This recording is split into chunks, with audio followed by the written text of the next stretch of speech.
conséquence observable de causes qui ont une très forte inertie fait que quand on commence à agir dessus, il y a un tout petit effet Titanic qui fait que c'est pas complètement sûr qu'on puisse faire mieux que d'avoir l'iceberg qui vous éventre le flanc, quoi. L'inertie, elle est de quoi? 30 ans, 40 ans? Alors sur le climat, dépend ça dépend sur quoi. Sur les espèces disparues, elle est infinie. Une fois que c'est disparu, c'est disparu. Il n'y a pas de retour en arrière.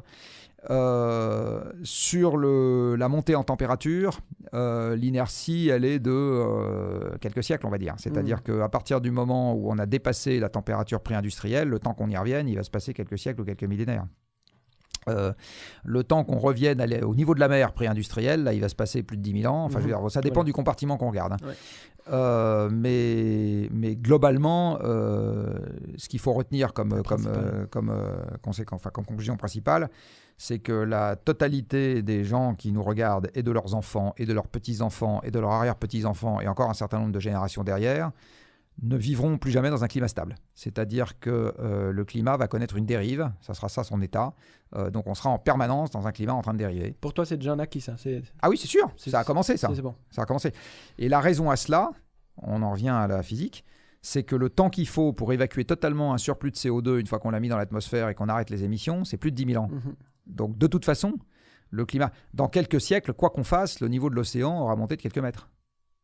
Parce que la fonte du Groenland est enclenchée, parce que la calotte antarctique de l'Ouest est à risque de déstabilisation, parce que l'eau se dilate quand on la chauffe, et parce que tous les glaciers des moyennes latitudes sont en train de fondre. De toute façon, quoi qu'on fasse, une partie des forêts sont condamnées. Quoi qu'on fasse. C'est triste, mais c'est comme ça. Enfin, des espèces poussant là où elles poussent. Alors, si on se dépêche de couper les hêtres et de les remplacer par des pins, on peut discuter, mais sinon... je veux dire... Donc, il y a plein de choses pour lesquelles le coup est parti, malheureusement.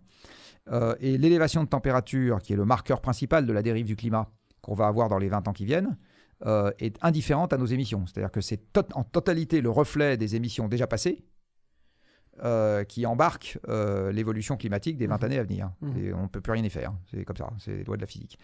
Donc le